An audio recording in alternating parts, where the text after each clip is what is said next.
Good evening, ladies and gentlemen. Good evening. Hey, is this working? Bravo. Welcome to our second lecture in our 2024 Friends of the Working Men's Institute lecture series.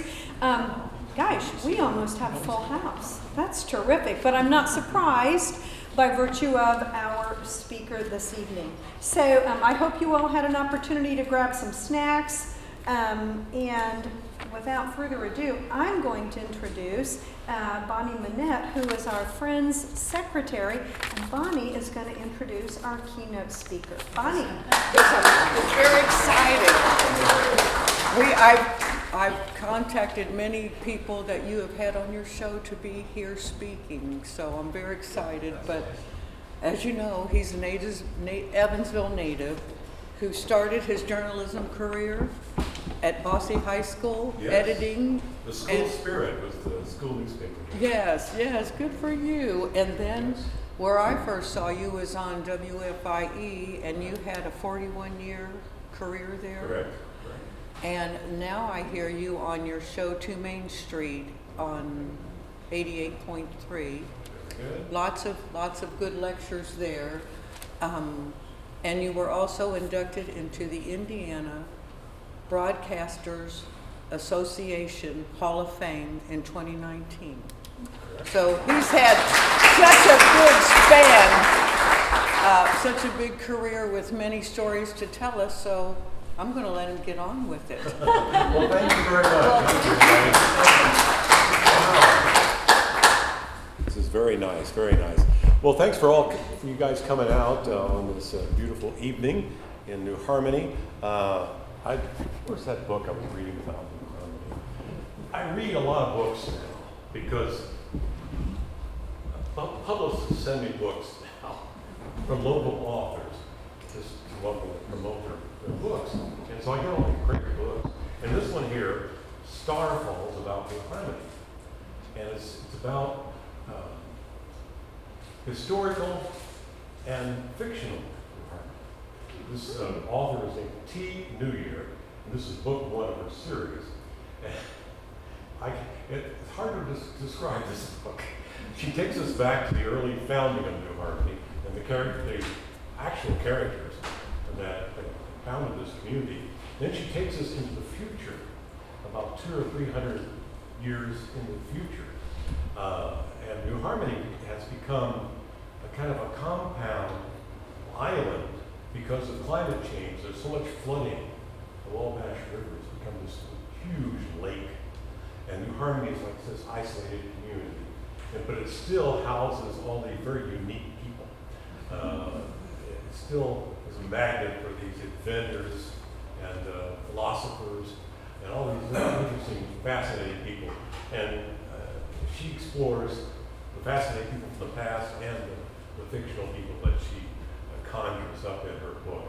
And it involves environmental terrorists, hallucinating drugs, romance. It's got a lot in there.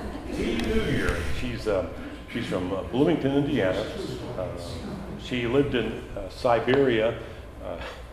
She's been around, but she's a fascinating lady. She spoke in New Harmony not too long ago and did a book signing here. So, and I think she's going to be back, somebody said, in September to talk about her book as well. And she's got another series coming up about Frances Wright, one of the founders. She went to Neshoba, the community that she established in Tennessee, outside Germantown, Tennessee.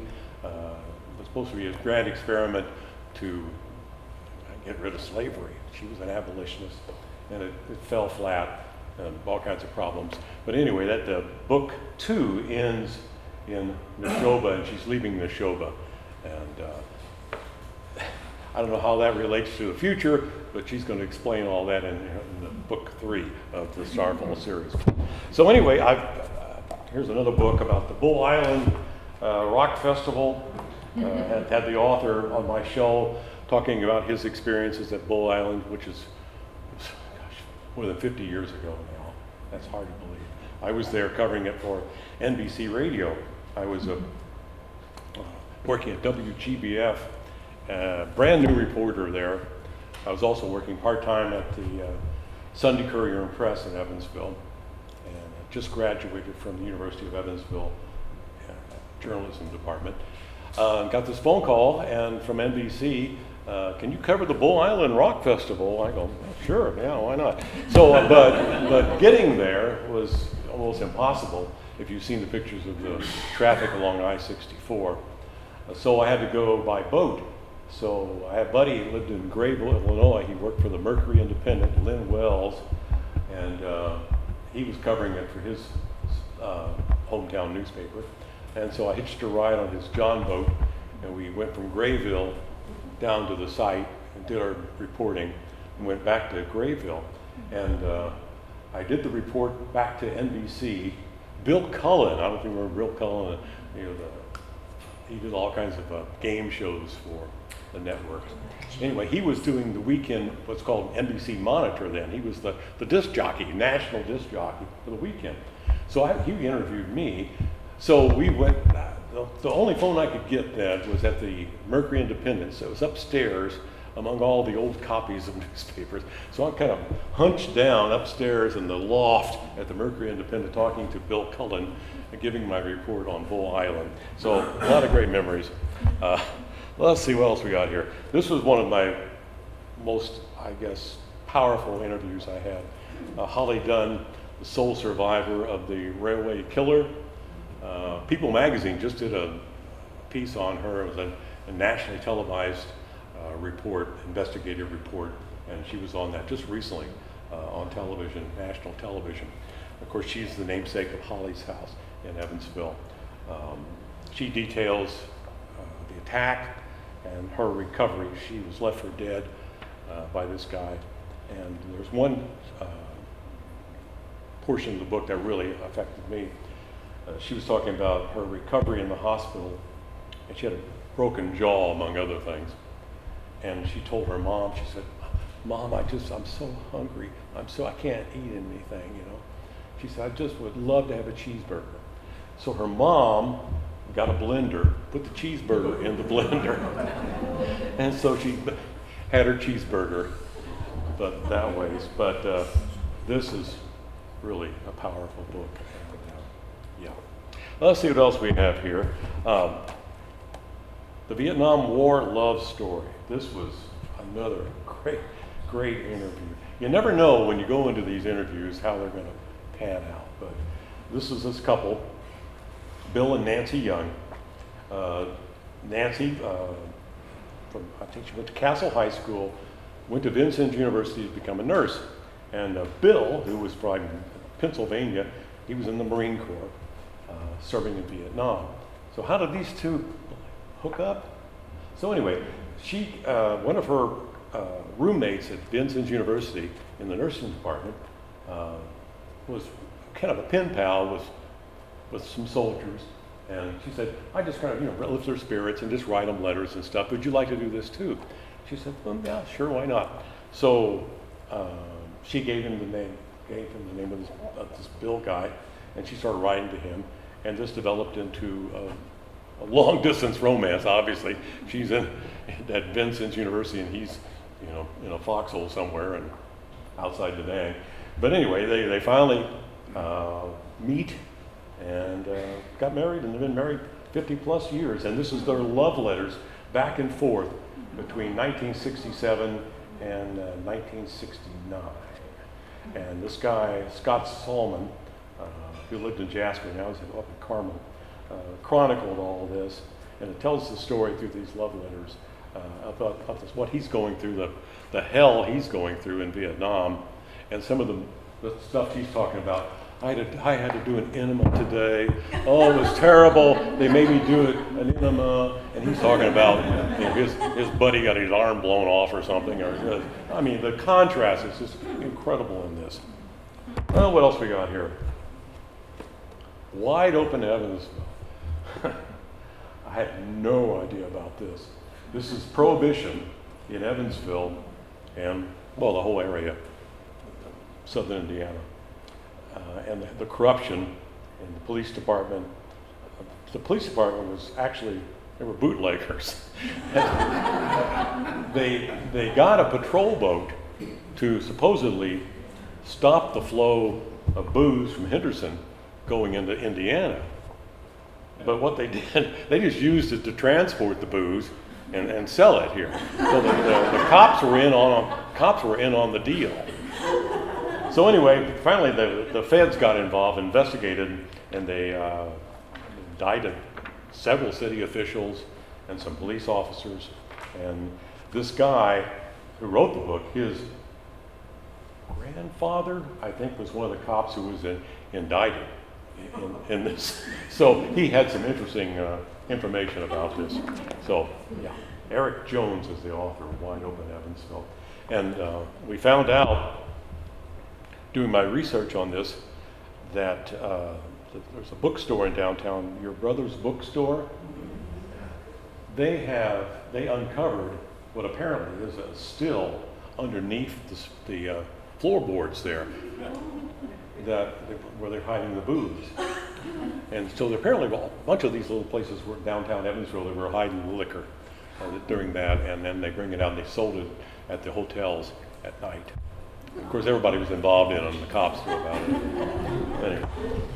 Okay, here's another string. Here's a fun. Gomer says, hey. Denny Reese from Grayville, Illinois. He's a Jim Neighbors fanatic.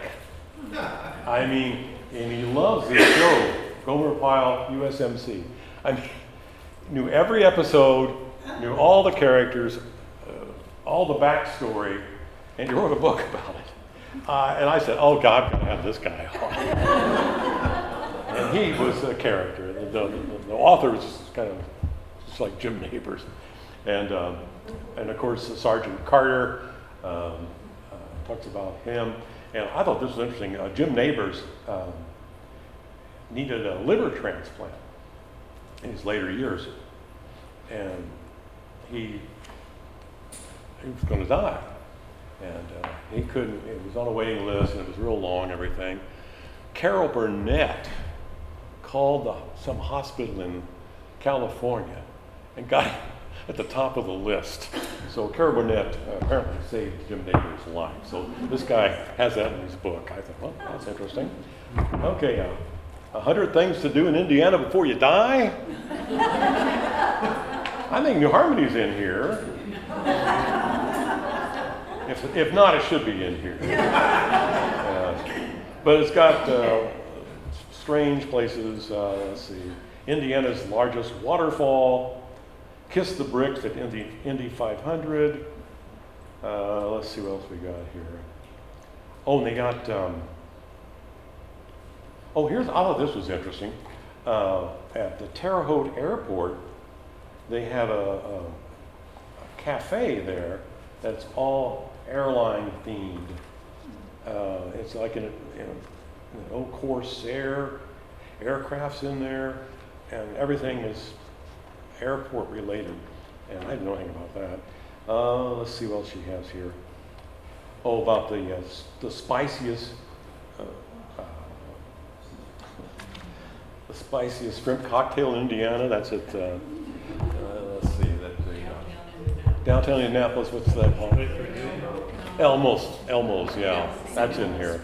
But anyway, she's got all kinds of strange stuff in there. Oh, let's see what else we got. I think that's kind of the highlights or the lowlights, whatever. Another interview that I didn't bring. Oh, here's one. This book here. This lady, Uncommon Heart, Anne Aldane. She's from New Zealand. She lives in Evansville. She's married to Chuck Hoobrey, who was head of the Teamsters Union for years. She, Olympic medalist, set the world record in the 800 meters. She was born with a foot deformity and she was also the first professional female runner to be paid by, I think it was Nike, in like 25 years ago in the first races. Used to, the women would run these races and the men would get paid and the women would just get like merchandise and stuff like that, you know. merchant. So she got the other gals together and they said, we should be paid too. So she organized that and then she finally got a contract to get paid. But about the fact of her born with this foot deformity and becoming a world-class, she went on the Olympic Games in Montreal, fascinating lady, Anne Aldane, Her Uncommon Heart. A very good book. There's another lady that I didn't bring the book, but Connie Stambush, USI professor, she rode a motorcycle 4,000 miles through India, alone on a motorcycle. A woman alone on a motorcycle. And she chronicled her journey called Untethered. And that's quite a book too. And she goes through all these, she gets involved in an accident, she's injured, she gets taken to somebody's house for treatment, she's robbed, she's threatened on the streets, but through it all, she has these great experiences with people that are really kind and everything. But there's some areas there that she probably I shouldn't have gone to these places. But she loved the temples, she loved the culture there, and she chronicles her journey along the coast of India. She worked in New Delhi for a newspaper there, in English language in India anyway, but a lot of languages in India. But she worked there, and then she just told the people, she said, I just want to take a trip on this. So she bought this old motorcycle, a British Enfield motorcycle, and just took off by herself and going all the way down to the bottom of India and all the way back up. So that was an incredible journey. Connie Stambush, Untethered. I'll be getting some commission for promoting these books. Let's see, what else did we have? I recently interviewed Candace Delane Davis from Crossville, Illinois. Tiny Crossville, Illinois, a village. She grew up there, and now she lives in St. Louis. This is an incredible story. She wrote a book about her mother and her mother's mental illness. Her mother was found dead with a knife in her chest, and they ruled it a suicide. It's kind of a strange suicide. You think, okay, that would raise some eyebrows. And so, as a child, when this happened, other people said, well, your mom just committed suicide. She said, well, I thought maybe she took pills or something like that, you know. But later, she said she finally found the coroner's report on it, and that she was found with a knife in her chest. So she said, well, was my mom murdered? Because she found out that she had an argument with her son the night before, a really heated argument. And there were some other issues going on. And she always had that in her mind that, well, maybe my mom was killed. So the whole thing is her search for the truth in the death of her mother. And she goes to the state hospital in Anna, Illinois, where her mom was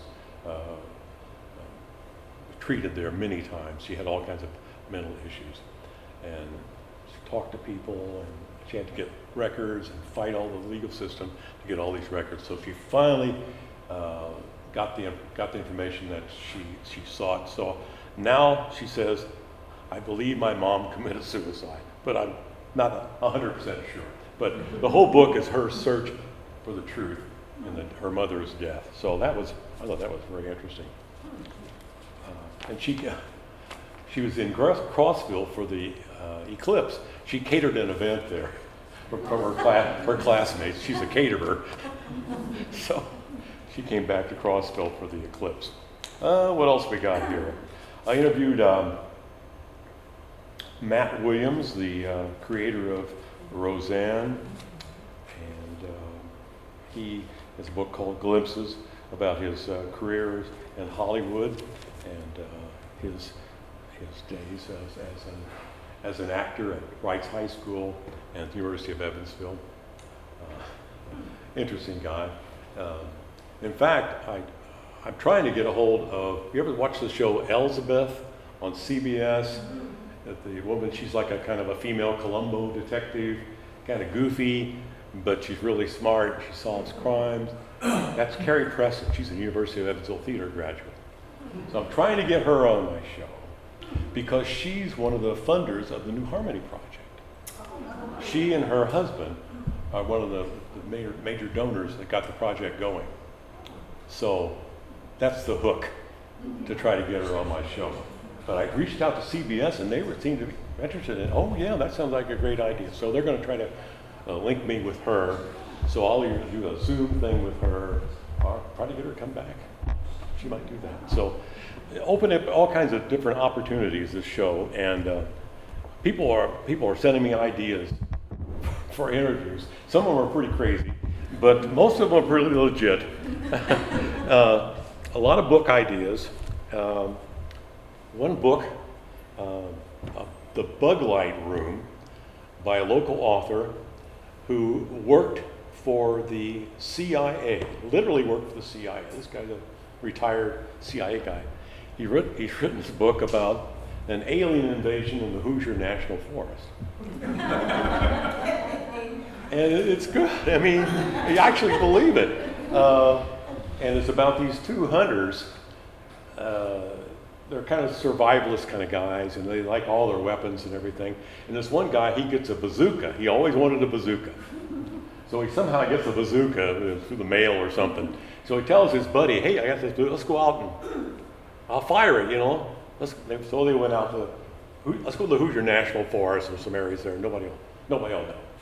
So he goes out there, and they actually see a spacecraft.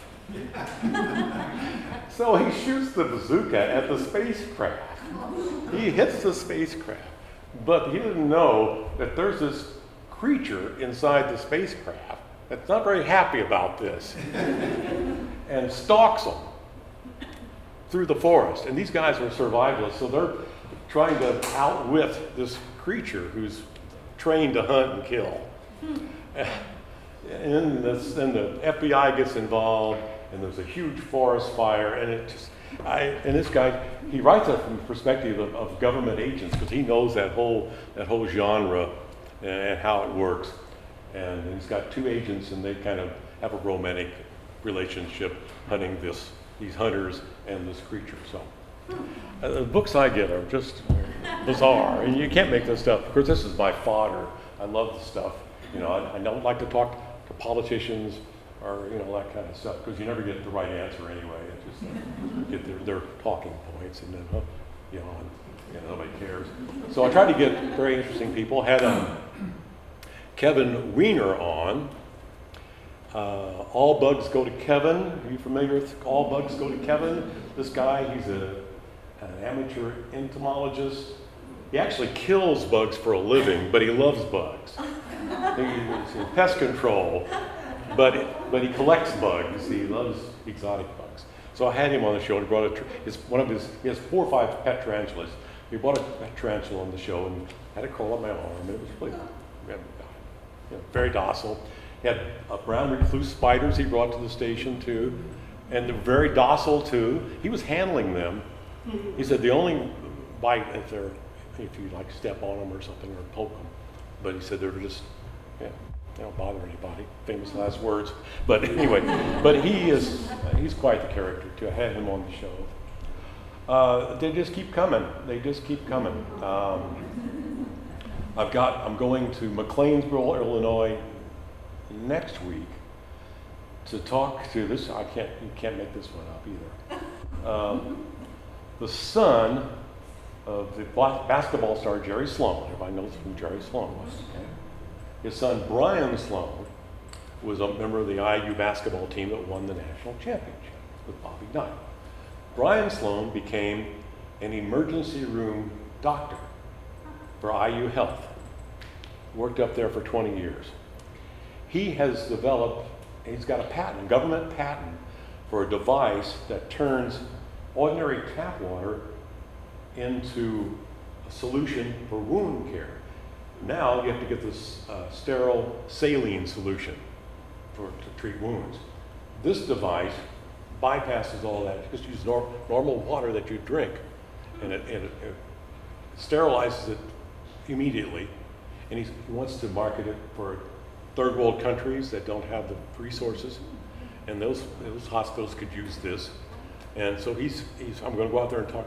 He's at Hamilton Memorial Hospital now. He went from the hospital in Indianapolis to Hamilton Memorial, which has 20 beds, and who knows how many up in Indianapolis of beds they have there.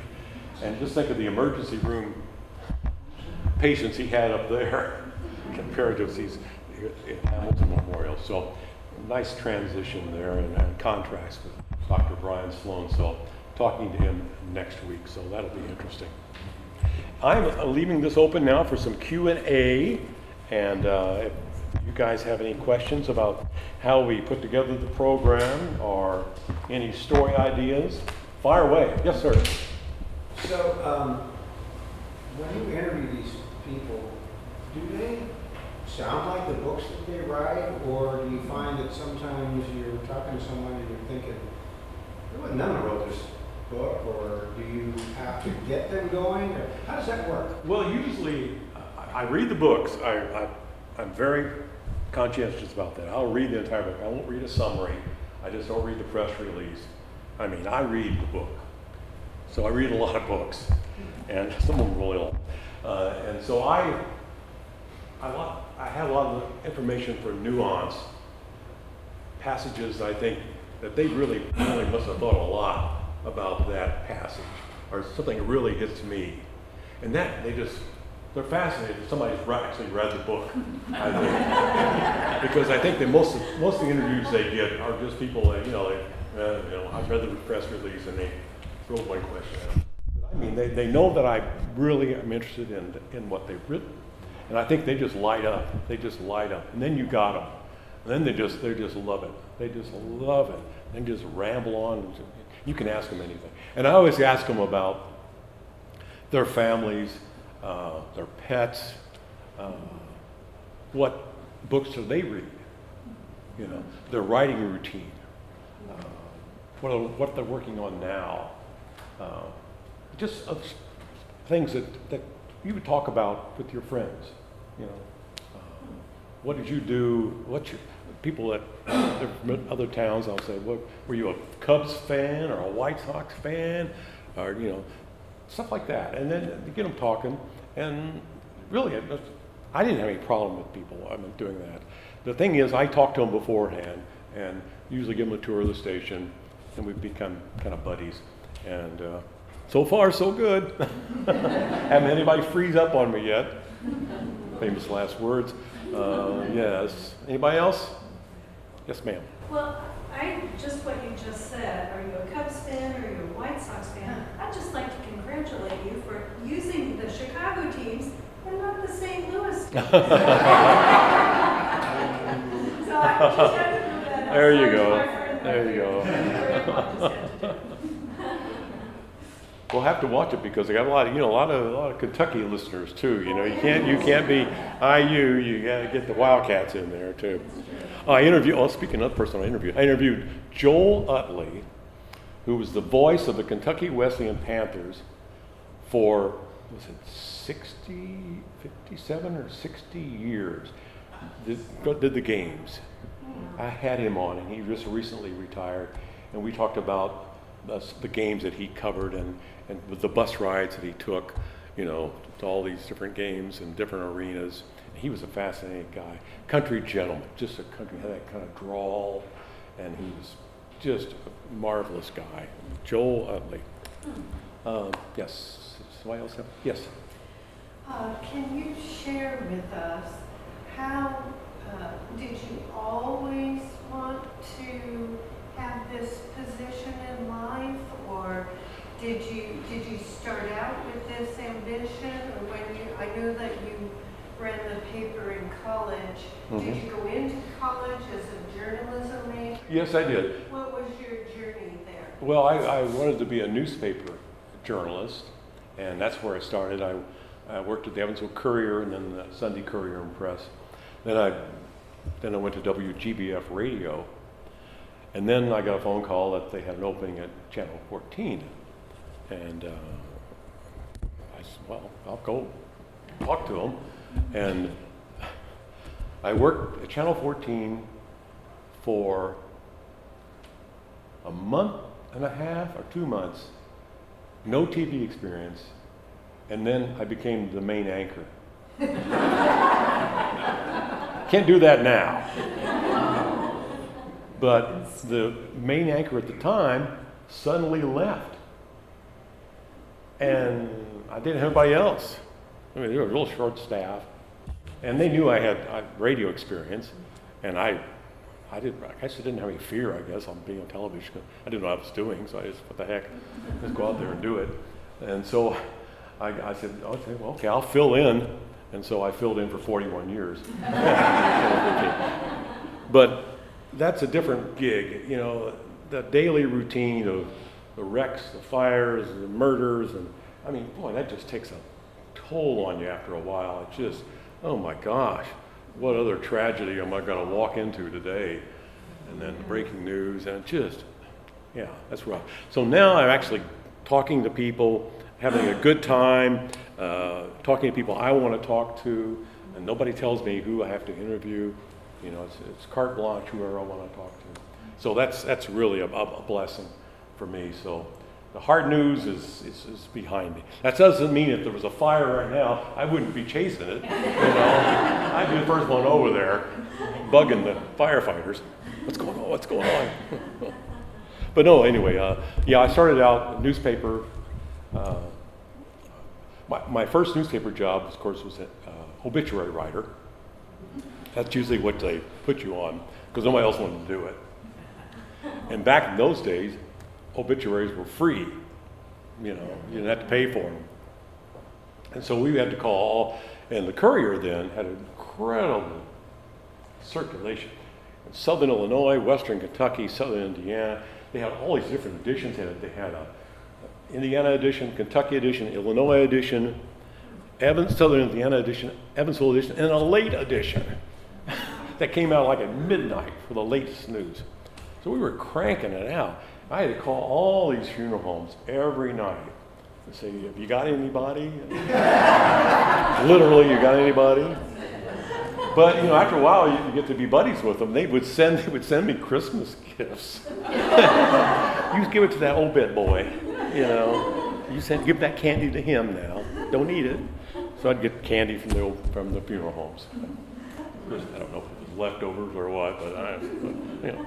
Anyway, yeah, obituaries, and then I went into feature writing, and then I was editor of the school newspaper at the University of Evansville. That was an experience. That was during the Vietnam War. We had some protests on campus, nothing like compared to other big campuses, big universities, but we had some. And then I got the radio gig, which I really enjoyed. Radio, I mean, you just grab a phone and you're on the air. I mean, you didn't have all that camera equipment, you had to lug around and everything.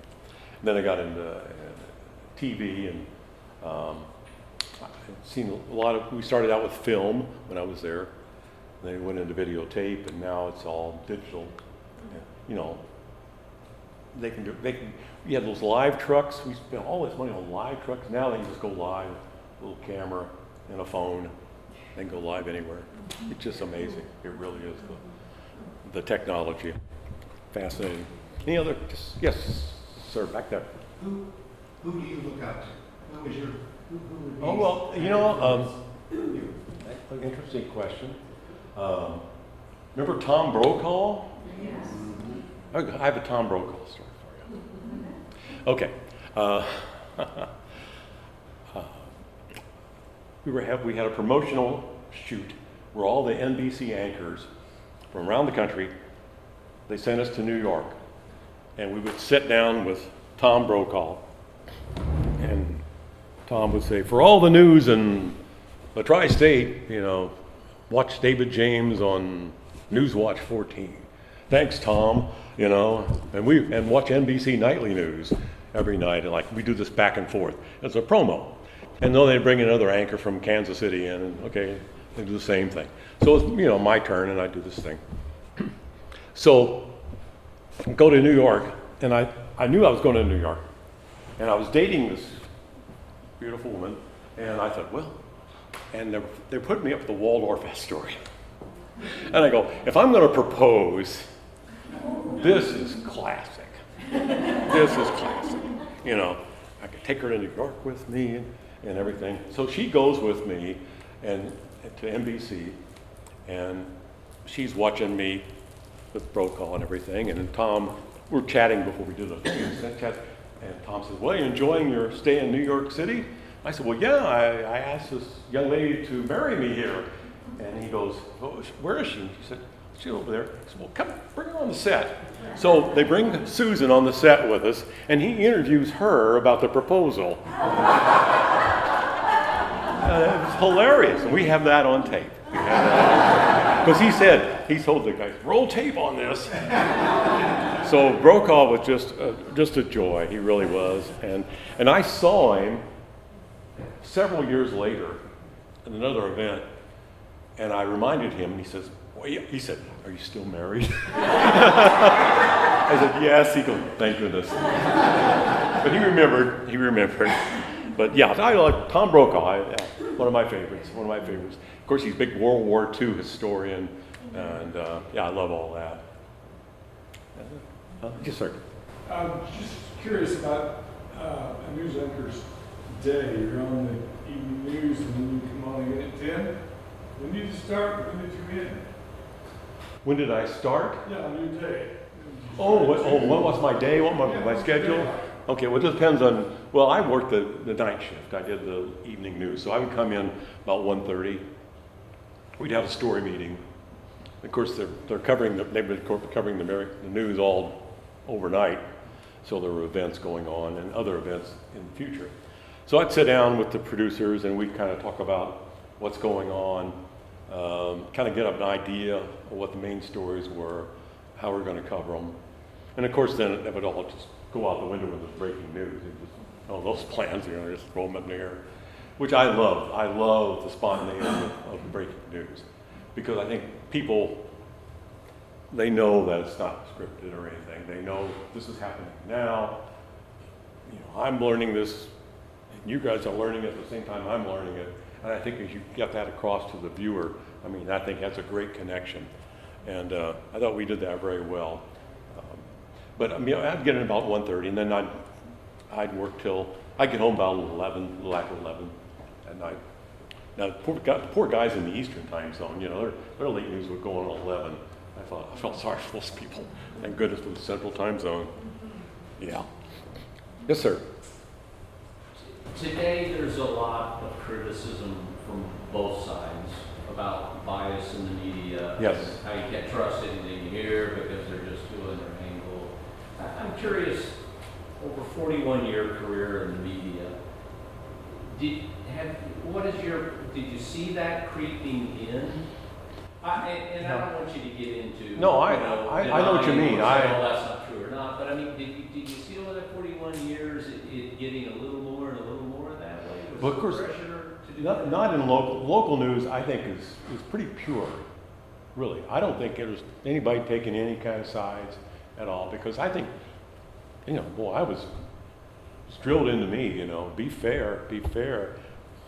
Get everybody to all these different opinions, and people can make up their own opinion. You can talk to people on both sides, and then the viewer can decide who they believe or whatever. So I think the local news is still somewhat pure. The national news, I don't know. It's just, I hate to see that. I think the evening news on the major networks is pretty fair. I think it's just pretty straightforward. It's just all the filler news. So they have to come up with something. You've got to have some kind of content. So they get, these pundits on there, and they have their opinions, and it goes back and forth and back and forth. And I think that's, while sometimes it's entertaining, I don't know if it's good or not. And I just hate the fact that, people think, okay, Fox News is this, MSNBC News is that. Why can't you just have a newscast that has both sides? I don't know why that doesn't work, but it apparently doesn't. I guess the advertisers, they want the viewers and they want sensationalism, but yes, soapbox. Yes. So as to that, do you feel like the advertisers, did that drive that, like the whole, that news became a business? Oh yeah. When I first started, news was kind of like a public service that the stations had to put on the air. So that was part of like your license agreement. Then all of a sudden, they figured, well, we can sell some spots here and make some money. Then the rating wars began. You wanted to get, the more viewers you got, the higher you could charge for your commercials. So, we had rating wars here in the Evansville market too, Everybody was competing to be number one, which I always thought we had rating services. They don't do that anymore. We used to have Nielsen and Arbitron would come in and they'd monitor the viewing habits. They'd send out diaries, which I never thought were very accurate, but they based the advertising rates on those diaries. But now, it does drive it. Yeah, it's big money. It's big money on these shows. And that's why they're having more newscasts, more local newscasts. We just had 6 and 10. Now there's like 4 or 5, there's 9, and then there's a midday, and then there's a 4-hour morning show, and that's because they can sell commercials during those. And it's cheap programming. It's just your local people, and a lot of it's repetition. A lot of it's repetition. But I'm not in that anymore. Pure radio. Well, I do TV too. Now they simulcast. When I do my radio program, they have little cameras in the studio, and we get a twofer out of it. They put it on television too. So they kind of like eavesdrop on my radio show, and they can run it on TV too. So that helps the TV people as well. So anyway, other questions? You guys are good, I tell you. Are we on time? We are on time. Yes, that rarely happens. Thank you. Thanks, everybody. You guys are great. I mean, Thank you for doing this. Oh, well, we really appreciate it. The Friends of the Working Men's Institute give an honorarium to our keynote speakers, so we would like to present you this check. Thank you so much. Well, can I donate this back to the... Well, you certainly can, but we thank you for coming, your time, your trip, your stories, okay. your Well, thank you, everybody. You're welcome. Thank you. Thank you. Before we sign off this evening, just some wee housekeeping. First of all, if you're not a member of our Friends organization, we're happy to have you. So please join the Friends of the Working Men's Institute, because that's how we have fabulous programs like the local superstar here tonight. Also, our book sale is June 8th and 9th during the Antique Festival.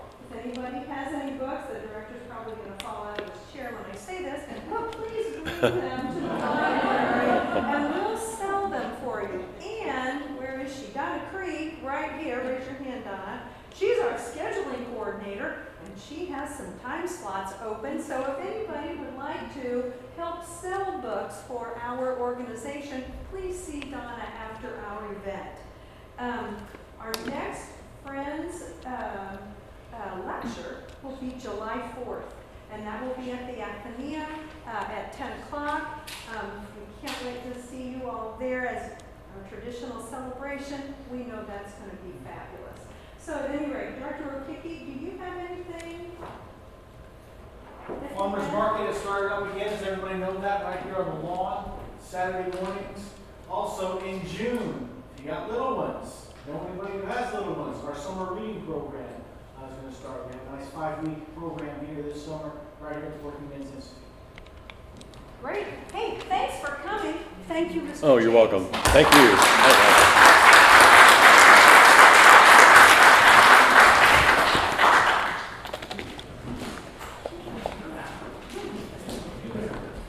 That was fun.